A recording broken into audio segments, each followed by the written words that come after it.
I transmigrated. To be precise, I transmigrated into a novel. This novel is called Business Tycoon, and it tells the story of how Ethan Blackwood, from a wealthy family, rose from being an illegitimate son to become a business tycoon. And Victoria Carter is the biggest villain in the book, a ruthless and vicious female supporting character who ultimately ends up deserted by everyone. In the original story, Victoria became disabled in both legs due to a car accident, was abandoned by her family, and finally died in a dark basement with no one to even collect her body. And now, I stand in the hospital corridor, looking at the pale, gloomy woman in the wheelchair. My heart pounds wildly. Whoever wants this cripple can have her anyway. I'm definitely not paying the medical bills. If it really comes down to it, you hospital people can just will her out to wait for death. A sharp female voice pierces through the ward corridor. I quicken my pace and walk in, just in time to see a wheelchair being pushed out fiercely, almost crashing into me. Sitting in the wheelchair is a thin woman. Her long black hair hangs messily in front of her face, making her look like a lifeless statue. If it weren't for the slight rise and fall of her chest, I would have almost thought she was dead. Sorry, it's not that Auntie is cruel. The woman spits in the direction of the wheelchair. Think about it yourself. What's the point of living like this now? I frown, step forward, pull out a tissue, and wipe the spit from the hair of the woman in the wheelchair. Pushing aside her long hair reveals a pale but delicate face, a straight, slightly aquiline nose, thin lips. Even with her eyes closed, it's clear she's a beauty. Ma'am, I turn to the harsh woman. This is a hospital. Please watch your words and actions. Oh, another busybody. The woman looks me up and down. Who are you to her? I am Dr. Stella Chun, a doctor here. I straighten my back. The patient needs rest now. Please, rest? The woman interrupts sharply. Victoria is nothing but a cripple now. Her legs are paralyzed. Her company went bankrupt, and even her fiancé ran off. If I were her, I would have long since. How much does she owe in medical fees? I suddenly ask. The head nurse answers in a low voice. Over $9,800. I take out my phone and check my balance. It's just over $10,000. This was my recently paid salary, and I had originally planned to get a new phone. I'll pay it. I look directly at the woman. Since you don't want her, then I'll take her. Silence instantly falls over the ward. The woman in the wheelchair finally opens her eyes. Her black pupils sweep coldly over me before quickly lowering again. The head nurse grabs my arm. Stella, don't be impulsive.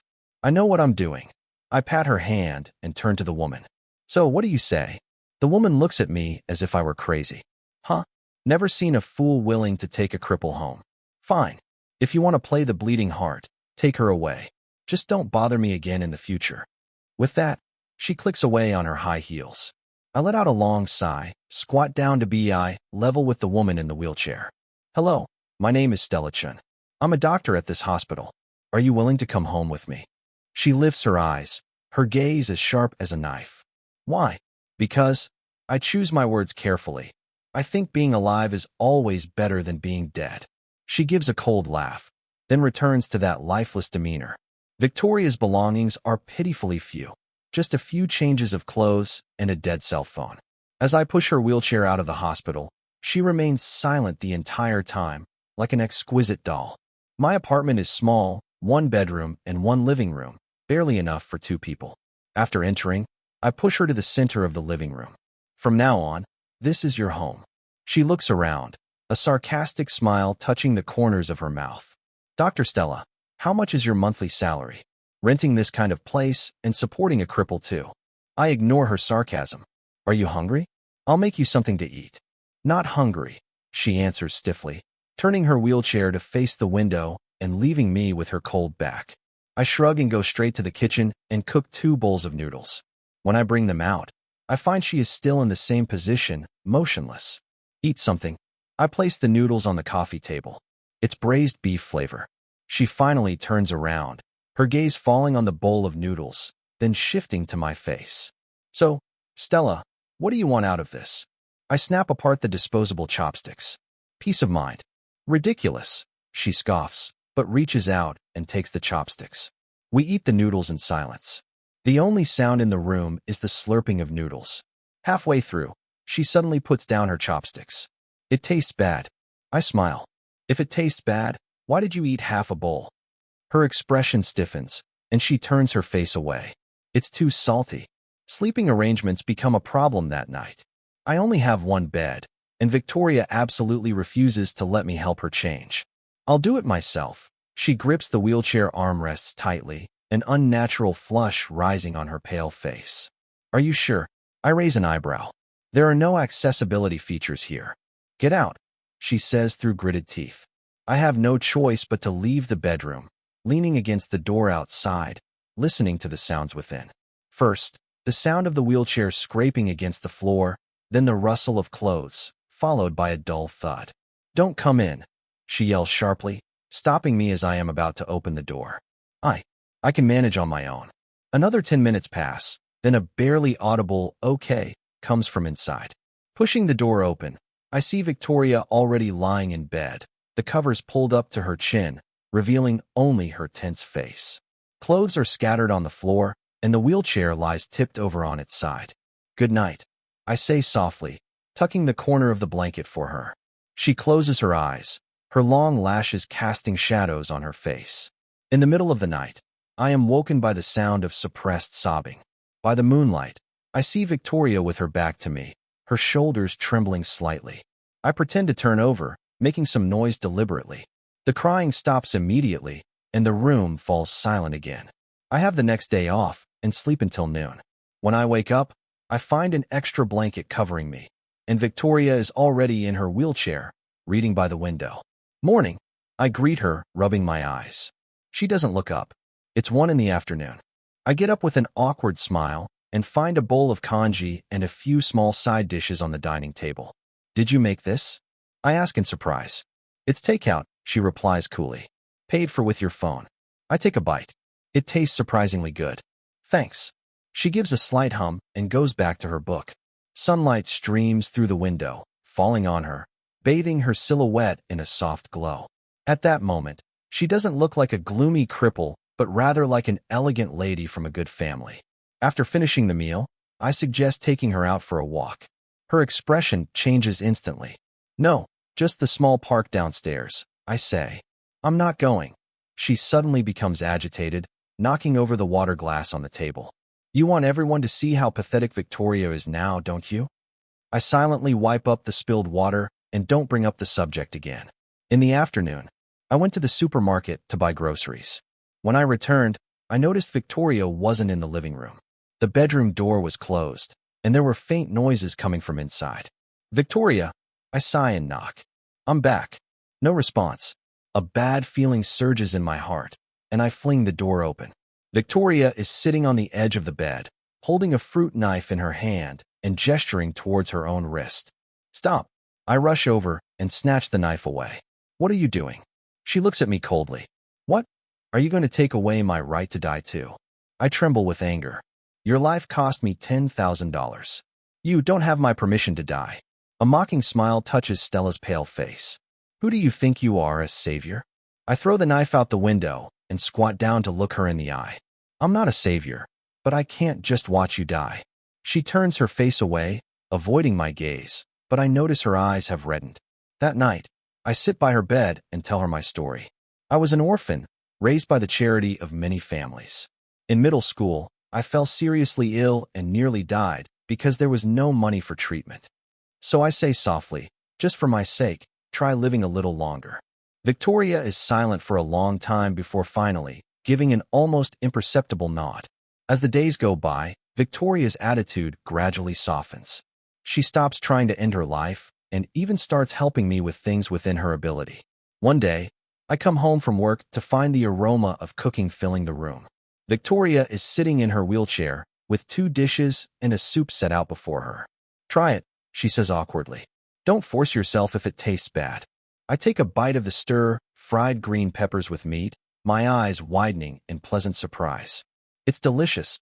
The corners of her mouth lift slightly, but she quickly suppresses it. I put in too much salt. From that day on, Victoria takes the initiative to handle all the cooking. I buy her a smartphone, and she spends her days studying recipes. Her cooking skills improve by leaps and bounds. "We're having red braised fish today," she says one evening while dishing out rice. I lean in to smell it. It smells amazing. She gently pushes me away. "Don't stand so close." But I notice that this time, she doesn't have the expression of disgust she used to wear. When I have weekends off, I push her wheelchair for walks in the nearby park. At first, she is very resistant, covering her face completely with a scarf. Gradually, she becomes less tense and would even proactively suggest going out for a walk when the weather was sunny. "Stella," she suddenly asks me one day, "why are you so good to me?" I'm massaging the muscles in her legs and look up upon hearing this. "Have I been?" "Yes." She looks at me seriously. "You could have just ignored me." I think for a moment. Maybe it's because seeing you reminds me of my former self, lonely, desperate, needing a helping hand. She is quiet for a while, then says softly, "Thank you." Those two words are like a piece of candy, making my heart tremble with sweetness. Victoria changes more and more. She starts paying attention to her appearance, tying her long hair into a neat ponytail. She would text me when I work late, asking when I'd be home. She even develops a habit of making me a cup of honey water every day. But I noticed she would sometimes stare blankly at her legs, her eyes terrifyingly gloomy. "Do you want to stand up again?" I ask her directly one day. "I know a very good rehabilitation therapist." "No." She cuts me off coldly. "Don't waste your effort." I don't bring it up again, but secretly contact the therapist and book an appointment for the following month. Things take an unexpected turn on a rainy night. I work very late that day, and it's pouring outside. My colleague Dr. Lisa offers to drive me home. "Thanks so much," I say, sitting in the passenger seat. "Otherwise, I'd have been soaked to the bone." Dr. Lisa smiles. "Don't mention it. We're colleagues." When we reach my door, I invite her upstairs for a cup of tea. As soon as we enter, we see Victoria waiting by the door, her face dark. "Who is she?" she asks coldly, her gaze as sharp as a knife. Dr. Lisa awkwardly extends her hand. "Hello. I wasn't asking you." Victoria snaps, turning to me. "Stella, care to explain?" Confused, I say, "She's my colleague. She just gave me a ride home because of the rain." She sneers, turns her wheelchair back into the bedroom, and slams the door hard. After seeing Dr. Lisa off, I push open the bedroom door and find Victoria sitting by the window, her back to me, her shoulders trembling slightly. "Victoria," I call her softly. She spins around suddenly, and I'm shocked to see tear tracks on her face. "Stella," her voice is hoarse. "Do you despise me for being disabled?" Only then do I understand what she was thinking, and my heart aches for her. "Nonsense. Then why?" She grips the armrests of her wheelchair tightly. "Why did you let someone else bring you home? I can't pick you up. I can't even bring you an umbrella." I kneel down and take her hands. "I don't care about those things." "But I care," she almost shouts. "I hate myself like this. How I wish I could lock you by my side, make you rely only on me." Her words make my heart race. In the moonlight, her pale face holds a morbid flush, her eyes obsessive and wild. At that moment, I see the real Victoria, not the docile housewife, but the obsessive, gloomy villain from the original story. "Victoria," I say softly, "it's you I like, not your legs." She freezes, tears sliding silently down her face. I lean closer and press a gentle kiss to her lips. "Do you understand now?" Her eyes widen. Then she grabs the back of my head and deepens the kiss. After our relationship is confirmed, Victoria becomes even clingier. She'd suddenly call me over to taste something while cooking in the kitchen, then steal a kiss. She'd send a flood of messages when I'm on night shift, asking when I'd be home. She even starts researching physical therapy and secretly begins doing leg exercises. "Want to stand up now?" I tease her. Her ears flush red. I hug her happily. "That's great. I've booked a physical therapist for next week." "No rush," she interrupts me. "Let's celebrate your birthday first." Only then do I remember my birthday is coming up. On my birthday, I work late overtime. When I get home, I find the house pitch black. "Victoria," I fumble for the light switch, only to find the power is out. "Here," her voice comes from the bedroom. I follow the sound and find a few candles lit in the bedroom. Victoria is sitting on the edge of the bed, a lopsided cake placed before her. "Happy birthday," she says softly. It's my first time making a cake, so it might not look very good. In the candlelight, her face looks exceptionally soft. I noticed the burn marks still on her hands, and my nose stings. Thank you. I choke out. I love it. She smiles, and it's the most beautiful smile I have ever seen. Just as we're about to cut the cake, the power suddenly comes back on. The lights flare brightly, revealing the utter mess in the kitchen: spilled cream, scattered utensils, and distinct drag marks on the floor. Only then do I realize that Victoria must have fallen, crawled back in her wheelchair, and insisted on finishing the cake. Victoria, I hug her, my heart aching. She whispers in my ear, I love you. Our days were sweet and peaceful until the day the doorbell suddenly rang. An unfamiliar man and woman stood outside the door. The man was tall and handsome, the woman gentle and lovely, carrying bags of gifts in their hands. Yes, I asked, confused. Hello, the man said politely. I'm Ethan Blackwood, and this is my wife, Mia White. We're looking for Victoria Carter. I instantly tensed. These were the male and female leads from the original story. She's not here, I said coldly, preparing to close the door. Stella. Victoria's voice came from behind me. Let them in. I turned back in surprise and saw Victoria sitting in her wheelchair, holding the stray cat I'd picked up last week. Seeing this, Ethan's jaw nearly hit the floor. Sis, you have a cat. Victoria rolled her eyes at him. Why can't I? Mia also looked incredulous. Sister Victoria, you've changed. Cut the crap, Victoria said impatiently. Put the things down and go help in the kitchen. I stared dumbfounded as this legendary male and female protagonist pair obediently went to the kitchen to wash vegetables, while Victoria leisurely groomed the cat. I pointed towards the kitchen, unable to form a coherent sentence. Victoria pulled me to sit down. My younger brother and his wife. Younger brother? I exclaimed. In the original novel, wasn't it? The novel is the novel, she interrupted me. The reality is Ethan is my half-brother. Our father was a scumbag. He caused my mother's death and tried to turn us siblings against each other.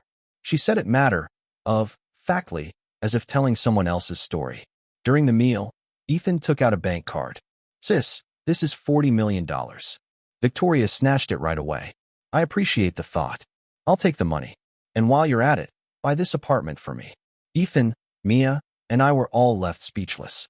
After the meal, the siblings talked alone on the balcony. I vaguely heard Ethan say, Sissy, you've changed.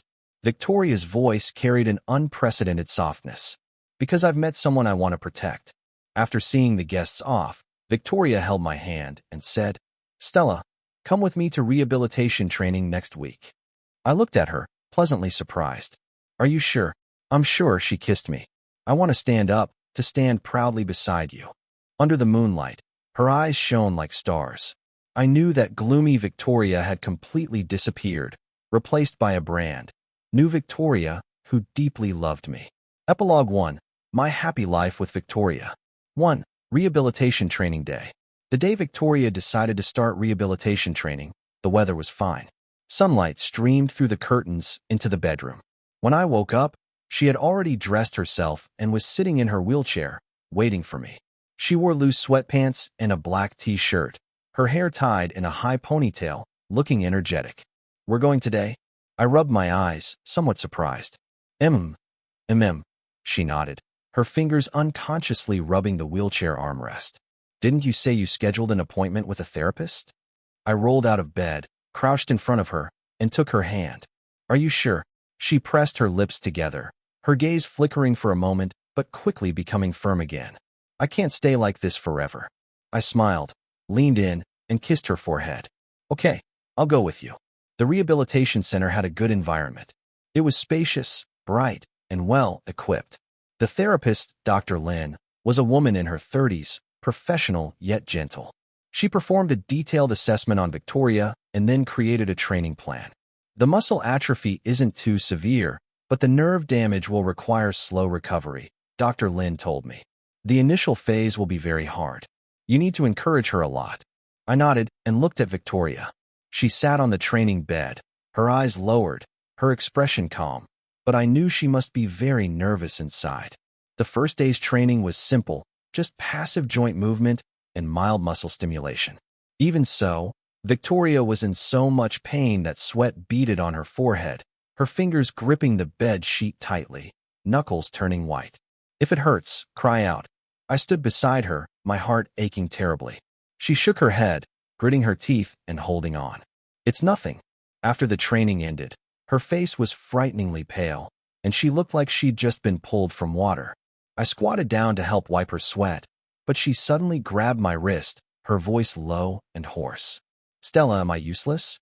I froze for a moment, then shook my head. Nonsense. You're the strongest person I've ever met. She didn't speak, just leaned against my shoulder and sighed softly. 2. Standing up for the first time. The training lasted for 3 months. Victoria's progress was slow, but she was indeed getting better bit by bit. Her legs started to regain sensation. Occasionally, she could feel sharp pains or changes in temperature. Dr. Lin said this was a good sign, indicating the nerves were recovering. That afternoon, it was just the two of us in the rehabilitation room. Victoria sat on the edge of the bed, hands gripping the support frame, trying to stand up. Her arms trembled slightly from the exertion, and beads of sweat covered her forehead. Try again. I stood in front of her, holding out my hand. I'll support you. She took a deep breath, clenched her jaw, and pushed down hard with her arms. Her knees bent slightly, and the soles of her feet finally planted firmly on the ground. I stood up. Her voice trembled slightly, her eyes wide with disbelief. Yes, you stood up. I was so excited I almost jumped, quickly steadying her waist. Steady now, don't rush. Her legs were still shaking, but they were indeed supporting her own weight. Although it was only for a few short seconds, she had truly stood up on her own. She looked up at me, her eyes red-rimmed. I did it. I pulled her into a hug. She leaned fully into my embrace, her body trembling slightly with emotion. Yes, you did it. I kissed the top of her head. I knew you could. That night, we made an exception and opened a bottle of red wine to celebrate. Victoria sat on the sofa while I squatted in front of her, gently massaging her calves. Does it hurt? I asked. She shook her head, looking down at me, then suddenly reached out and touched my face. Stella, thank you. I smiled. Thank me for what? Thank you for not giving up on me. I took her hand and said earnestly, Victoria, I will never give up on you. She didn't say anything, just lowered her head and kissed me. 3. Daily life together. Victoria's legs continued to recover well. Although she still couldn't walk for long periods, she could now move slowly with the help of a walker. Our life gradually got back on track. She started learning to do more housework and even took up baking. The first time she baked cookies, she nearly blew up the kitchen, filling the whole house with the smell of burning. When I rushed in, she was frantically trying to turn off the oven, her face smudged with flour. It's a failure, she said, somewhat frustrated. I couldn't help but laugh, walking over to wipe her face. It's okay. It's always like this the first time. She frowned, but I wasted the ingredients. Want to try again? I suggested. She nodded. After struggling for another afternoon, she finally baked a batch of barely edible cookies. Although they were misshapen, they tasted all right. Success. A rare childlike smile spread across her face, her eyes bright. I picked one up, tasted it, and teased her deliberately. Barely passable. She glared at me. Then don't eat it. I leaned in closer with a smile and kissed her. But my girlfriend made them. No matter how bad they taste, I have to finish them. The tips of her ears turned slightly red, and she gently pushed me away. Smooth talker. Victoria's younger brother, Ethan, occasionally visited us. Each time he brought a pile of nutritional supplements, saying they were for his sister's recovery.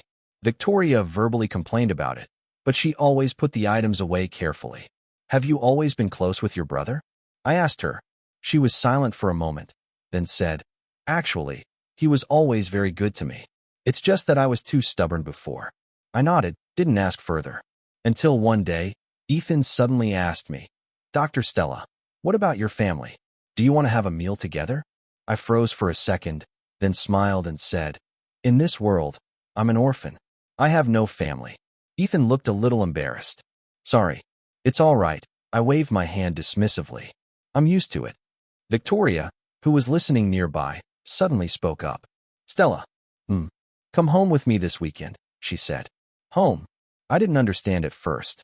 She looked out the window, then suddenly added, Stella, when my leg gets a bit better, let's get married. My hand trembled. What did you say? She turned her head, her eyes serious. I said, let's get married. My heart skipped a beat. Then I started to laugh. Okay, but shouldn't I be the one proposing? I raised an eyebrow. She let out a soft scoff. It's the same whoever proposes. I couldn't help but laugh out loud, reaching out to take her hand.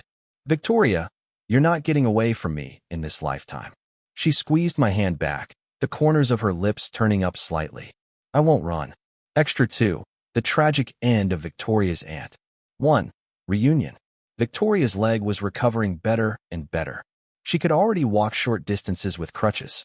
That afternoon, I accompanied her to the mall to choose a brace for her rehabilitation training. She tried on several models and finally chose a lightweight carbon fiber brace. This one has good support and it's not too heavy. I helped her adjust the tightness. How does it feel? She tried taking a few steps and nodded. Not bad. Just then, a sharp female voice came from behind us. Well, isn't this Victoria? We turned around at the same time and saw a middle-aged woman dressed in lavish furs, wearing heavy makeup, standing not far away. She was carrying several luxury shopping bags and looking Victoria up and down with contempt in her eyes. Victoria's body tensed instantly, her fingers gripping the crutch so tightly her knuckles turned white. I immediately recognized this woman, Victoria's aunt, Gloria, the very woman who had publicly humiliated her in the hospital and tossed her to me like trash. What? Cripples can go shopping now. Gloria walked closer on her high heels, her red lips curved into a mocking smile. Looks like you found yourself a nice nanny. She glanced at me pointedly, her tone condescending. Young man, taking care of a cripple must be quite hard work, right? My anger flared up instantly. Just as I was about to speak, Victoria cut in coldly. Gloria, watch your mouth. Gloria clutched her chest dramatically. My, what a temper. Huh? What? Now that you have someone backing you up, you dare talk back to me? She took a step closer, lowered her voice, and said full of malice. Victoria, do you think you can ever go back to how things were? Stop dreaming. You're just useless now. Even your parents don't want you. Victoria's face turned pale instantly, but she didn't back down. Instead, she gave a cold sneer. Gloria, you'd better pray you stay this smug forever. Gloria was momentarily stung by her gaze, then flew into a rage out of embarrassment. You, ma'am. I stepped directly in front of Victoria, my tone icy cold. If you harass my girlfriend again, I won't hesitate to call security. Gloria paused for a second, then scoffed. Girlfriend, huh? Victoria, I guess a clueless, poor doctor like this is all you deserve. She tossed her hair, turned, and left haughtily. Before leaving, she deliberately bumped Victoria's wheelchair. Victoria's body swayed, and I quickly steadied her. Are you all right? She shook her head, her gaze dark as she stared at Gloria's retreating figure and said softly, Stella, let's go home. On the way back, Victoria was very quiet. I knew what she was thinking. Gloria's appearance had undoubtedly torn open the scar she had struggled to heal. In the evening, after I came out of the shower, I found Victoria sitting in front of the computer in the study. The cold light from the screen reflected on her face, making it look particularly sharp. What are you looking up? I walked over and rubbed her shoulder. She didn't look up, her fingers tapping a few keys on the keyboard. Gloria. I leaned closer to look. On the screen was a business investigation report. Several beauty salons under Gloria's name were suspected of engaging in illegal medical procedures and were under investigation. She's made a lot of dirty money opening beauty salons these past few years, Victoria sneered. Using substandard fillers passed off as imported goods and performing microplastic surgeries illegally. Several customers have already complained. I frowned. Is it that serious? More than that. She opened another file. She also evaded taxes and cooked the books. The amounts involved are not small. I was a bit surprised. How did you find this out? She finally looked up at me, a faint smile playing on her lips. Stella, do you think I've spent these years in the business world for nothing? It was only then I remembered Victoria used to be the head of the Carter Corporation. Even though she had stepped down now, her connections and methods were still intact. What do you want to do? I asked. She closed the laptop, her eyes cold. Make her pay the price. A week later, Gloria's beauty salons were raided, and 3 locations were shut down. After the news broke, her clients demanded refunds en masse, and business partners quickly pulled their investments. Worse still, the tax authorities targeted her accounts, uncovering nearly $10 million in tax evasion. Gloria panicked. She started pulling strings everywhere, even contacting Ethan, humbly begging for his help. Ethan, you have a good relationship with your sister. Can you ask her to show mercy? I know I was wrong. It was my fault before. Ethan hung up directly and immediately told Victoria about it. Sis, Gloria is looking for you. Ethan's tone was complicated. It seems she's truly run out of options. Victoria was in the kitchen making coffee. Hearing this, she didn't even look up. What does it have to do with me? Ethan sighed. Her assets have been frozen. Her house is about to be auctioned, and I heard she's drowning in debt. I sat on the sofa, listening silently, without a shred of sympathy in my heart. Back then in the hospital, how had Gloria treated Victoria? She wished Victoria would die. Now that it was her turn, she knew how to beg for mercy. Gloria's end was even more miserable than we had imagined. Her beauty salons went completely bankrupt, and she was saddled with enormous debts. Creditors came knocking daily demanding payment. She had to sell her mansion and luxury cars and move into a small, dilapidated apartment. More ironically, I suggested. She nodded. After struggling for another afternoon, she finally baked a batch of barely edible cookies. Though misshapen, they had an acceptable taste. Success. A rare, childlike smile spread across her face, eyes sparkling brightly.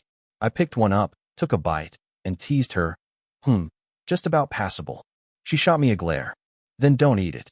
I leaned in with a smile and kissed her. But my girlfriend made them. No matter how bad, I have to finish every bite. Her ears turned a faint red, and she gently pushed me away. Flatterer. Victoria's younger brother, Ethan, visited us occasionally. Each time, he'd bring a stack of nutritional supplements, saying they were for his sister's recovery. Victoria would grumble about it, yet she always put the items away carefully. Were you always close with your brother? I asked her. She was silent for a moment before replying. Actually, he was always kind to me. I was just too stubborn before. I nodded and didn't press further. One day, Ethan suddenly asked me, Dr. Stella, what about your family? Would you like to have a meal together? I froze briefly, then smiled. In this world, I'm an orphan. I have no family. Ethan looked embarrassed. Sorry. It's okay. I waved my hand dismissively. I'm used to it. Victoria, who had been listening nearby, suddenly spoke up.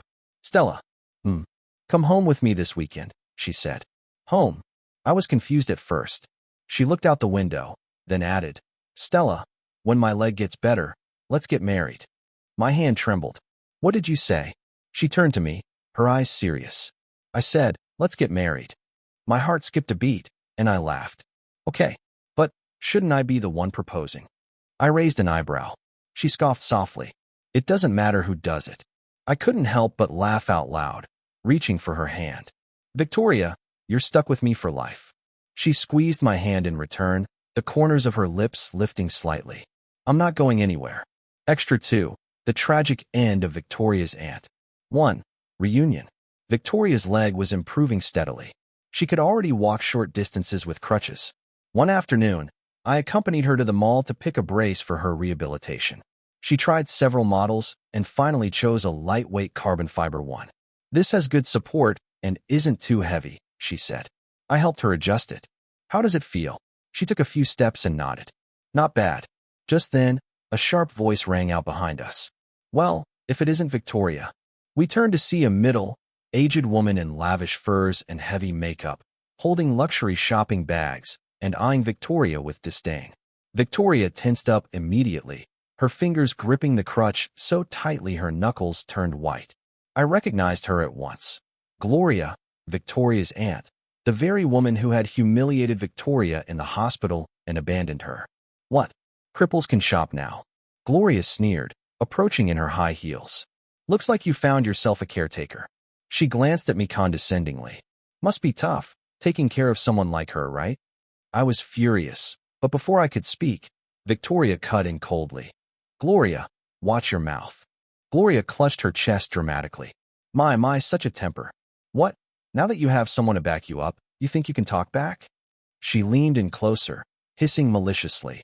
Victoria, you'll never go back to the way things were. You're useless now. Even your parents don't want you.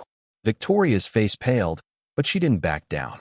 Gloria, You'd better hope you stay this cocky, she sneered. Gloria, stung by her gaze, flew into a rage. You, ma'am. I stepped in front of Victoria, my voice icy. Harass my girlfriend again, and I'll call security. Gloria scoffed. Girlfriend?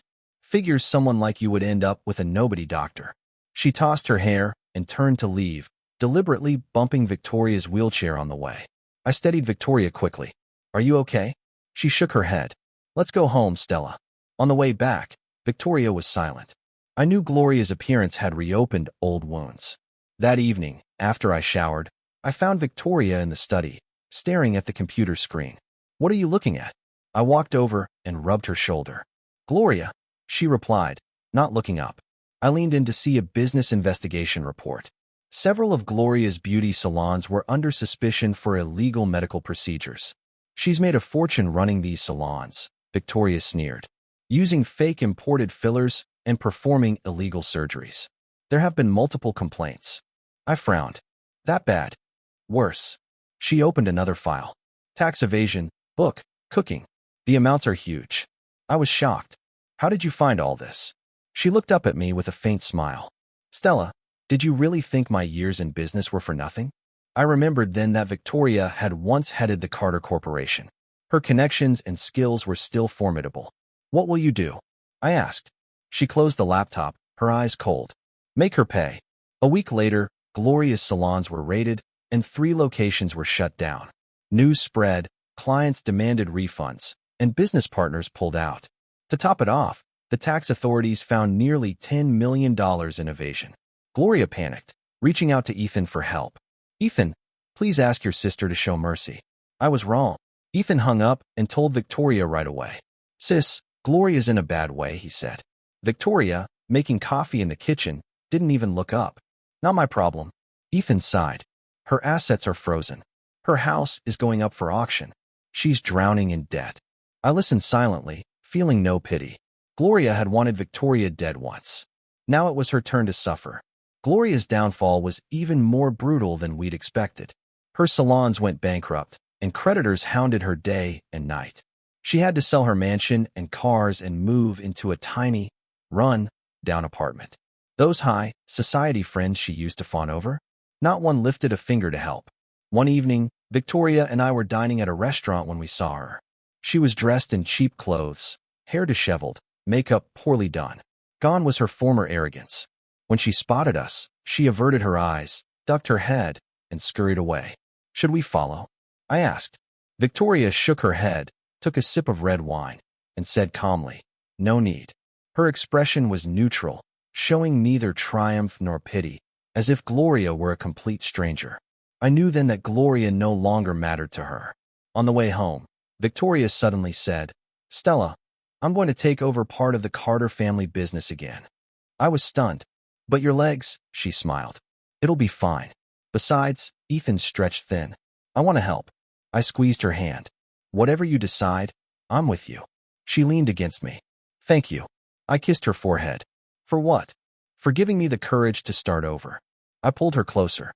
Victoria, your best days are yet to come. And those who hurt you will get what's coming to them. Extra 3, Victoria's perspective. I loathe this world. Ever since the car accident, my legs had become useless deadweights, devoid of all sensation. The people around me, family, friends, my fiancé, vanished from my life, fleeing like they were escaping a plague. The day my aunt came to the hospital, I pretended to be asleep. Whoever wants this cripple can have her, she shrieked. I'm not paying a dime for her treatment. I wasn't surprised. The Carter family had always been cold-blooded and pragmatic, lacking any real affection. Just like how my father had abandoned my mother for power, and how I'd once schemed against Ethan to secure my position. It was all karma. I waited calmly for death. Then came that doctor, Stella, who crouched in front of me and bought me for $10,000. Why? His apartment was tiny, a cramped one-bedroom with worn-out furniture. When he wheeled me in, there was a stupid kindness on his face. This is your home now, he said. Home? I scoffed. What home could a cripple like me have? He cooked me noodles. They tasted awful, but I ate them because I was starving. That first night, when he tried to help me change, I flew into a rage. I can do it myself, but I couldn't. I fell from the wheelchair, the pain blinding, yet I bit my lip hard, refusing to cry out. When Stella rushed in, I was curled up on the floor, a pathetic mess. Get out. Don't look at me. He didn't say a word, just carried me back to bed and cleaned up the mess. In that moment, I hated my own helplessness more than ever. Stella was so annoying. Every morning, he'd nag. What do you want to eat today? Want to go outside? Let me massage your legs. I'd brush him off impatiently, but slowly, I got used to his presence. One day, while he was at work, I picked up a fruit knife and held it to my wrist. What was the point of living as a burden? But the moment the blade touched my skin, I heard the door unlock. Victoria. Stella burst in, snatching the knife away, his face pale. What are you doing? I glared at him. My life is my business. He was shaking with anger. Your life cost me $10,000. How absurd, a broke doctor playing the hero. That night, he sat by my bed and told me his story, growing up in an orphanage, almost dying alone from an illness with no one to care for him. Just live a little longer, for me, he said. I turned away, tears soaking the pillow. He was making me weak. I started cooking for Stella. The first time I tried frying an egg, I set the pan on fire. He rushed in to turn off the stove, but I snapped at him. He just smiled and wiped the grease off my face. I'll teach you next time. Gradually, I learned to make porridge, stir, fries, and even bake cookies. Watching him eat with such relish gave me a strange sense of satisfaction. This wasn't right. I used to be a powerful businesswoman, feared by many. Now I was like a housewife, stuck in the kitchen. Worse still, I found myself looking forward to his return from work. One rainy night, he came home with a female colleague. This is my colleague. I stared at her hand on his arm, a jealous rage boiling inside me. How dare she touch him? After he saw her off, I lost my temper. Do you think I'm not good enough for you because I'm a cripple? I croaked. He froze, then pulled me into a tight hug. Victoria, it's you I love, just you. I bit his shoulder and wept. It was so humiliating to lose control like that. Rehabilitation was agonizing. Every time I wanted to give up, I'd see Stella standing there, his eyes filled with encouragement. You can do it, he'd mouth. So stupid, but it was his unwavering support that got me through the worst of it. The first time I stood on my own 2 feet, Stella hugged me, his eyes red-rimmed. You did it. In his embrace, smelling the familiar scent of disinfectant, I realized how wonderful it was to be alive. Now, as Stella sleeps beside me, his breathing steady, I gently trace his brow. I remember the question he once asked. Victoria, do you regret meeting me? Regret? I lean in close and whisper in his ear. Stella, you're stuck with me for life. He smiles in his sleep and instinctively tightens his arms around me.